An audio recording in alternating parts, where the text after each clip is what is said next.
কিন্তু তিনি কখনো অন্যের সাথে আমোদ করেন নাই।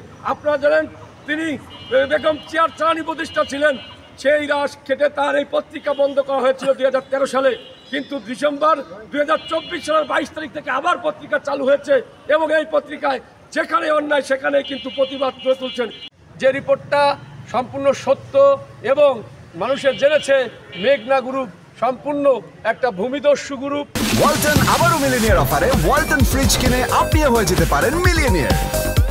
মিলিনিয়ার ছড়াছড়ি দেশ জুড়ে, এটা শুধু ওয়ালটনই পারে।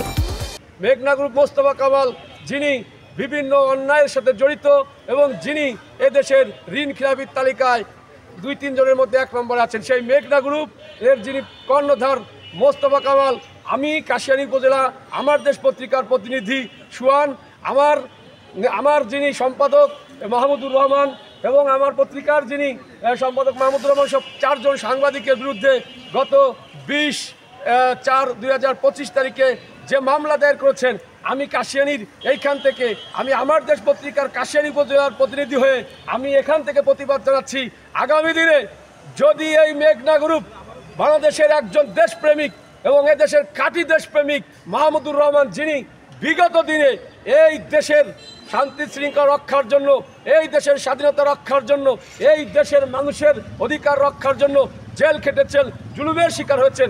আপনারা জানেন আমার দেশ পত্রিকা 2004 সালে প্রকাশিত হয়, কিন্তু 2010 সালে 10 দিনের জন্য বন্ধ হয়ে যায় এবং 2013 সালে বিগত সরকার তা এই পত্রিকা বন্ধ করে দেয়। দীর্ঘ পথ পরিক্রমা পাড়ি দিয়ে 2024 সালের 22শে ডিসেম্বর আবার আমার দেশ পত্রিকা প্রকাশ হচ্ছে এবং যেখানে অন্যায়, যেখানে দুর্নীতি, যেখানে স্বজনপ্রীতি, সেখানে মাহমুদুর রহমান করতে হলে তার 10 বার ভাবতে হবে যে একটা সাংবাদিক সেটা নিউজ করছে, নিউজটা কত সত্য গুরুত্বপূর্ণ আছে কিনা।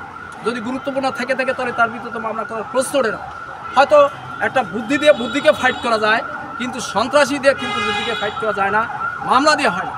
মামলা আসলে সাংবাদিকদের মামলা দেওয়া মানে কি, জনগণকে যে তার পক্ষে কথা বলা তাকে স্পর্ধ বন্ধ করে দেবে।